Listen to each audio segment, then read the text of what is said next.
Bonjour à tous, merci de nous retrouver sur Assurance TV. Vous pouvez utiliser Twitter sur le hashtag Assurance TV. L'actualité du mois, la vente par téléphone fait l'actualité du secteur de l'assurance. L'ACPR hausse le ton, ou bien l'ACPR rappelle à l'ordre, lisait-on la semaine dernière. C'est la raison qui nous a motivés pour organiser ce plateau sur le sujet en question. Pour en parler, en compagnie de Jean-Charles Némy, nous avons le plaisir de recevoir Caroline Dehups-Goldberg. Bonjour Caroline. Bonjour. Vous êtes chef de service information et réclamation à la direction du contrôle des pratiques commerciales et nous vous remercions d'avoir bien voulu être présente sur ce plateau. L'ACPR, on le sait, est très impliquée, ce n'est pas nouveau, sur des sujets, des pratiques en matière de vente de contrats d'assurance par voie de démarchage téléphonique. Quelles sont les raisons qui ont fait réagir l'ACPR et qui ont motivé ce communiqué de presse du 9 octobre dernier ? Alors effectivement, le démarchage téléphonique est une thématique de surveillance et de contrôle de l'autorité depuis plusieurs années, sur lequel elle a communiqué sous différentes formes quasiment tous les ans, depuis un certain nombre d'années, lors de ses conférences de contrôle, dans sa revue, dans des communiqués de presse ou dans des articles dans la presse. J'ai fait le point avant de venir sur quelques dates pour vous montrer justement cet investissement de l'autorité. Exactement. Donc, dès 2014, l'autorité, donc, lors de sa conférence du contrôle, a rappelé que la vente à distance, notamment par voie de démarchage téléphonique, ne devait jamais être un mode dégradé de commercialisation d'un contrat bancaire ou assurantiel. En 2015, toujours lors de sa conférence annuelle, elle a identifié le démarchage téléphonique comme l'un des 3 sujets majeurs issus des demandes de la clientèle. En 2016, elle a fait, un bilan de ses enseignements de contrôle sur la commercialisation de contrats santé, et ce sujet a également été abordé. Ces contrôles ont également fait l'objet de sanctions publiques en 2016, en 2018 et plus récemment en début d'année 2019. L'ACPR a aussi mené des actions à l'égard de la clientèle puisqu'elle a publié sur le site Assurance Banque Épargne Info Service une rubrique destinée justement à mettre en exergue les points d'attention et les bons réflexes en cas de démarchage téléphonique. Malgré ces sanctions, malgré ces actions de communication, on observe toujours la persistance de pratiques contraires aux règles de protection de la clientèle et l'absence de prise en compte par certains acteurs de personnes potentiellement vulnérables. Voilà. Donc ce nouveau communiqué qui se veut pédagogique, notamment avec une annexe qui recense un certain nombre de mauvaises pratiques, il a pour but d'alerter tous les acteurs sur la nécessité de remédier à ces situations, mais également de mettre en place des mécanismes de contrôle de la qualité des ventes, notamment par la conservation des enregistrements téléphoniques. Alors, vous l'avez rappelé, vous traitez ce sujet depuis un certain nombre d'années. Effectivement, il y a eu des sanctions assez récentes. Malgré tout ça, comme dans une chanson, ça continue encore et encore. Alors, est-ce que vous pouvez nous dire, est-ce qu'il y a une hausse des plaintes récentes? Est-ce qu'il y a une aggravation de ces mauvaises pratiques qui peuvent justifier, finalement, encore une fois, une piqûre de rappel de ce type? Alors, le nombre de demandes de la clientèle reçue par la CPR et portant sur les actes de démarchage progresse régulièrement depuis plusieurs années. Je vais vous donner un exemple en complémentaire santé, donc sur toutes les demandes qu'on reçoit en complémentaire santé, une demande sur 2 traite du démarchage. Si on regarde juste la phase de souscription du produit, c'est-à-dire les gens qui se plaignent d'une mauvaise commercialisation, c'est 90% des demandes qui traitent d'actes de démarchage. Les associations de consommateurs, la DGCCRF est également saisie de plaintes, on va dire, similaires. Donc je ne sais pas il n'y a pas d'aggravation des pratiques, il y a une persistance des mauvaises pratiques qui est confirmée par nos contrôles et qui doit s'allier aussi avec le développement de ce mode de commercialisation. Donc plus de gens qui potentiellement sont démarchés. Donc c'est un non-respect de l'information. Souvent, c'est un non-respect de l'information précontractuelle qui est mise en avant. Est-ce que vous avez des exemples concret de mauvaises pratiques, pas forcément anecdotiques, mais je sais pas, un exemple qui vous vient à l'esprit de mauvaises ventes par téléphone, de mauvaises pratiques qui se pratiquent. Avant tout, avant de revenir à la mauvaise pratique, mais je vais répondre à votre question, il faut se mettre dans la situation d'une personne démarchée. C'est une personne qui est chez elle, dans un acte de la vie, qui réalise des actes de la vie courante, qui n'est absolument pas dans la position d'une recherche d'assurance. Voilà. Ça, c'est le contexte. C'est le contexte. Et un contrat d'assurance, ça demeure complexe pour la plupart des consommateurs. Ce sont aussi, on le constate dans nos contrôles, beaucoup de personnes âgées, voire très âgées. Donc je vous donne un petit peu le contexte parce que ce sont des gens qui sont effectivement pas loin de l'abus de faiblesse qui tourne autour de... En tout cas, ce sont des mauvaises pratiques. Je reviens aux mauvaises pratiques, je dirais dès le début de la conversation téléphonique. Des allégations fausses. Du style, je suis chargée de mettre à jour votre dossier car vous avez un remboursement en suspens. Je viens de la part de votre assureur. Voilà, donc des choses comme ça, déjà ou de la sécurité sociale, ou de la sécurité sociale, enfin des voilà. Donc une mauvaise entrée en matière, une mauvaise entrée en matière sur l'identité de la personne qui vous appelle et l'objet même de l'appel. Autre mauvaise pratique, la remise des informations précontractuelles, des informations et des documents précontractuels en temps utile avant la conclusion du contrat, voire une absence de remise par, je dirais, le renseignement dans les bases de données des professionnels d'adresses fictives, d'adresses internes. C'est-à-dire que les gens n'ont jamais reçu, pour certains d'entre eux d'ailleurs, ils n'ont pas d'adresse internet compte tenu de leur âge et leur maîtrise des outils, des nouvelles outils de communication. J'insisterai également sur les modalités de recueil du consentement. Un téléopérateur qui va signer en lieu et place le contrat pour le compte du consommateur qui aura répété un code SMS. Ah oui, j'allais vous dire comment c'est possible, mais... On lui demandera de répéter un code SMS. S'il ne comprendra pas l'objet, il recevra. Le message, d'ailleurs, quand il aura un portable, ne sera pas très explicite. Voilà, il va le répéter. Et de ce fait, il sera engagé. Donc c'est vraiment donc un des panel éléments assez large de mauvaises pratiques, en fait, mauvaise identification de départ au niveau du téléphone, mauvaise information également, mauvaise information sur l'utilisation frauduleuse, ce que vous dites, c'est code SMS à la place de, c'est quand même c'est la méthode, c'est-à-dire que c'est une méthode de commercialisation utilisée par certains professionnels. C'est également aussi des explications insuffisantes sur le produit, sur les garanties, sur le mode de conclusion du contrat, c'est-à-dire on ne dit pas aux gens qu'ils vont être engagés par cet appel téléphonique, ou sur le délai de renonciation, ou alors un défaut ou un mauvais recueil des besoins et exigences, ce qui aboutit à ce que des gens soient engagés sur un contrat qui ne correspond absolument pas à leur situation. Donc vous évoquiez une non-aggravation du nombre de plaintes, on est bien d'accord, une persistance du nombre, une progression du nombre, mais pas une dégradation des mauvaises pratiques en tant que telles. Elles existaient et malheureusement elles perdurent. Une progression du nombre. Exactement. D'accord. Et juste pour éclairer nos internautes, ça va sur les univers produits, ça va sur des produits d'assurance. Je prends un exemple comme ça au hasard. Vous avez cité la complémentaire santé tout à l'heure, mais du téléphone portable, la complémentaire santé, la prévoyance. Est-ce que vous avez réussi à voir où il y avait peut-être des mauvaises pratiques qui étaient plus spécifiques? Alors, il n'y a pas que la complémentaire santé. On observe aussi ces méthodes de commercialisation avec ces pratiques que nous considérons être de mauvaises pratiques. Également sur des contrats de prévoyance au sens général. On parle de garantie accident, de garantie IJ hospitalisation, de garantie décès, PTIA, également de l'obsèque. Donc il n'y a pas d'univers produit spécifique, quoi. Mais également... de manière plus récente, de la protection juridique. Donc potentiellement tous les contrats peuvent être vendus par démarchage, donc tous les contrats peuvent être touchés. Il n'y a pas un contrat type où il y a plus de mauvaises pratiques que d'autres? Des contrats à petite prime peut-être.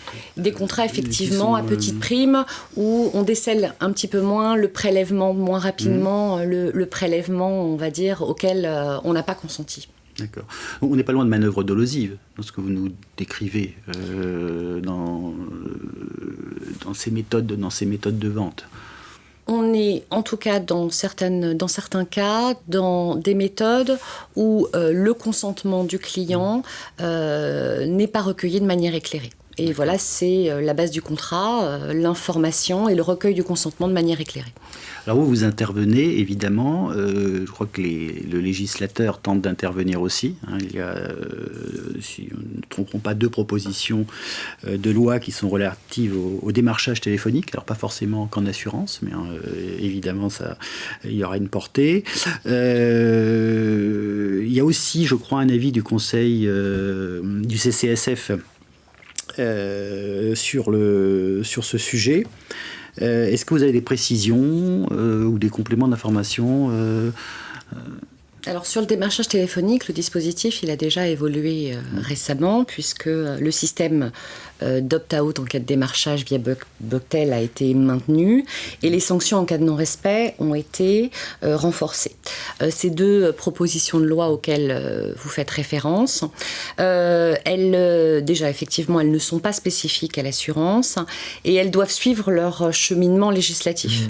Je ne peux pas aujourd'hui vous dire si elles seront adoptées ou pas. Voilà. Le dispositif a déjà évolué. S'agissant du CCSF, alors je ne suis pas persuadée d'être la personne la plus idoine pour vous répondre. Effectivement, il y a des échanges de place, il y a des échanges avec l'ensemble des acteurs concernés, tant les associations de consommateurs que la place sur ces sujets, mais comme sur beaucoup d'autres. À ce stade, il est prématuré d'échanger sur les résultats de ces discussions. Mais un avis est en cours, en tout cas, de formation. Des travaux de concertation, oui. Alors, bon, je sais que le CCSF est pas très favorable à la vente, ce qu'on appelait en un temps, en one shot. Alors je ne sais pas si vous avez des choses à dire sur ce sujet, non pas de commentaires, mais c'est ce qui ressortait des derniers travaux, que la vente en un temps était quelque chose qui était un peu à abolir, à bannir. Au-delà de la vente en un temps, c'est la question du temps utile. Alors justement, le temps utile, oui. C'est la question c'est quoi le temps utile ? C'est quoi le temps utile ? Donc la question du temps utile, elle vient de la directive vente à distance de 2002.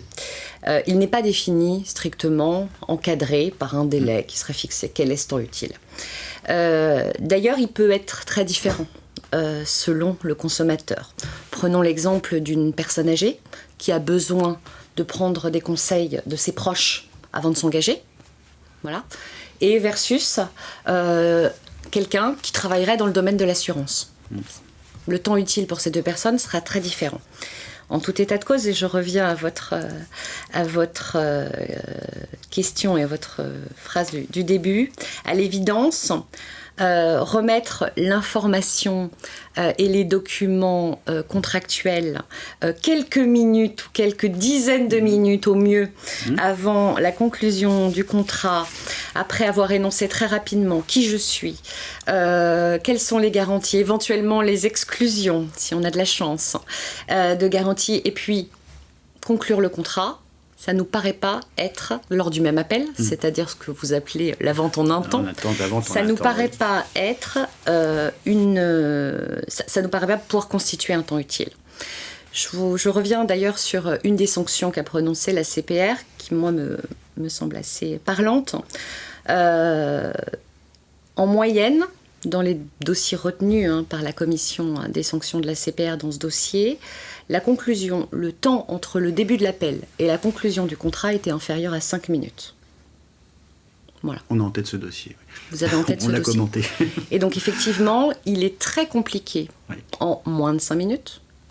Voilà, je pense que même vous qui êtes des professionnels de l'assurance, en tout cas, qui connaissez le domaine, et même moi, je suis incapable, de vous exposer un contrat d'assurance en 5 minutes. Et je suis absolument aussi incapable de le comprendre dans son entièreté, dans les garanties, les exclusions, en 5 minutes. Alors, effectivement, ce temps utile a fait réagir un peu sur la place, notamment des courtiers, en disant mais la CPR, elle nous rajoute encore quelque chose qui n'est pas totalement dans la loi. Alors, est-ce que vous pouvez répondre sur ce Ici, puisque dans les obligations applicables en matière d'information, de délivrance de l'information précontractuelle et de l'ensemble des documents liés au devoir de conseil, prévoit bien que cette information doit être délivrée en temps utile avant la conclusion du contrat. D'accord. Donc ça, c'est prévu par les textes. Effectivement, il n'y a pas de définition dans les textes, dans la partie réglementaire, de ce qu'est ce temps utile, mais je reviendrai, il peut aussi être différent selon les gens. D'accord.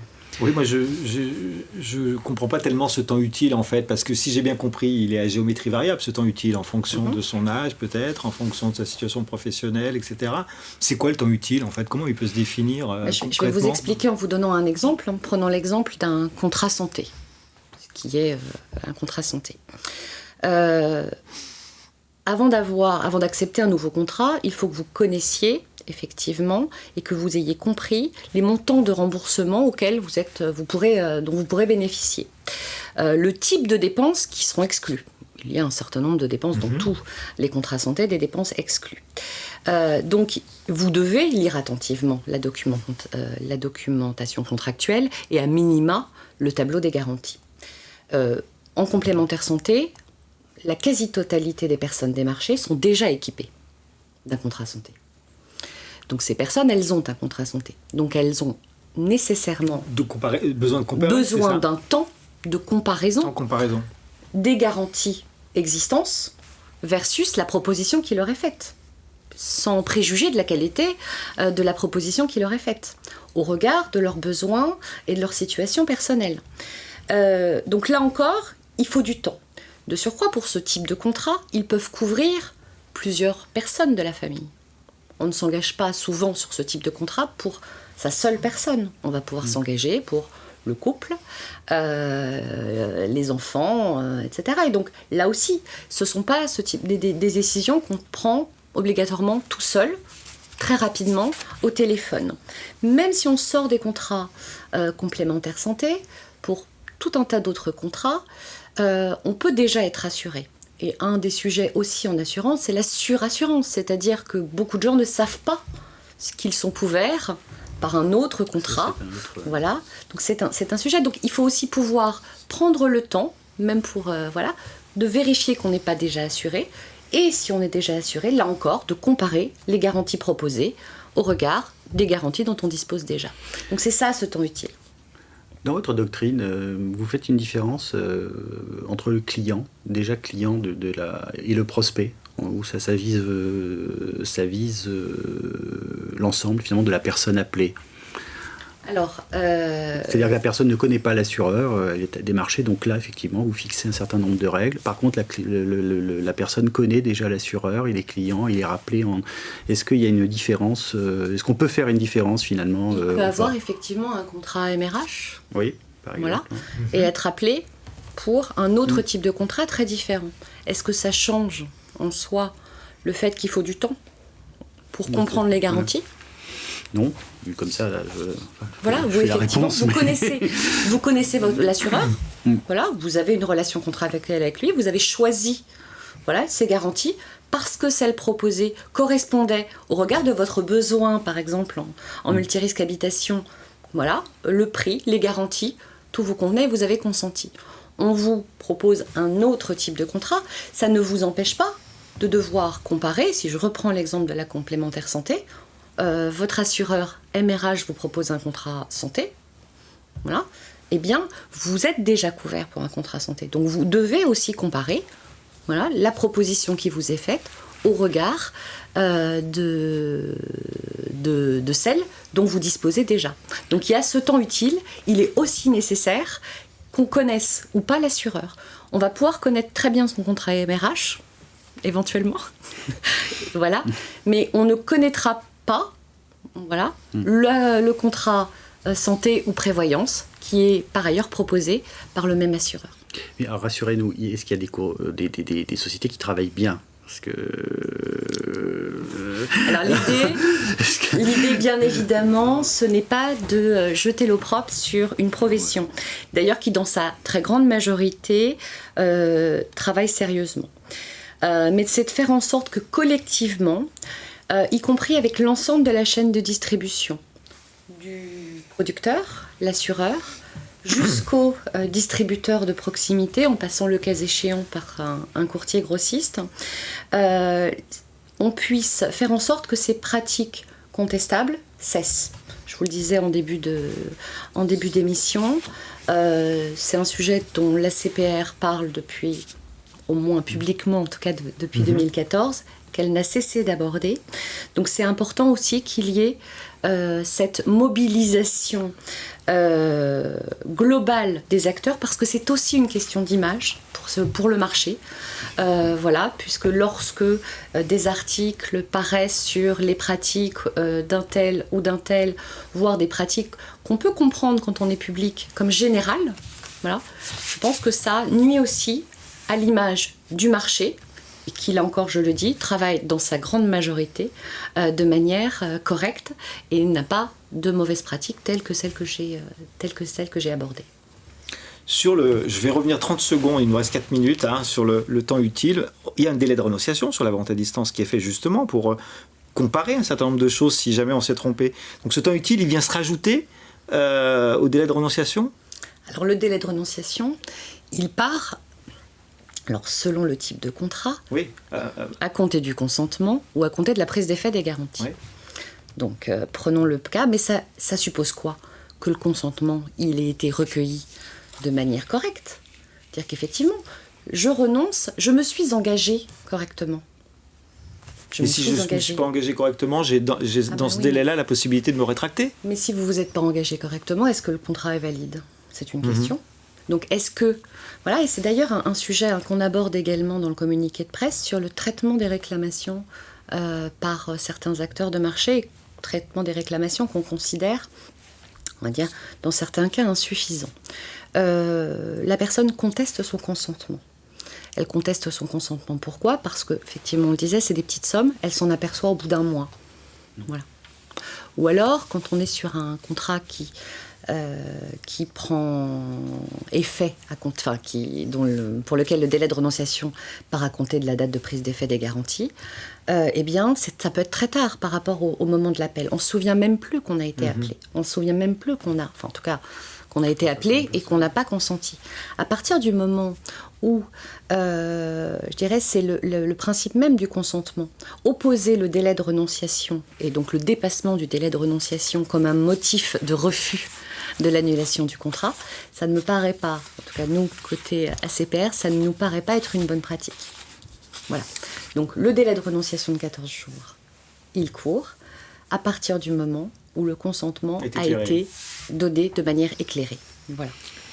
Je reviens juste à cette pratique de marché en une minute. Beaucoup de courtiers nous disent « mais nous on travaille bien, ou on veut travailler bien et pourquoi la CPR ne sanctionne pas aussi, de façon plus dure ceux qui travaillent mal ?» Disons que ce sont des sanctions mais qui ne sont pas forcément...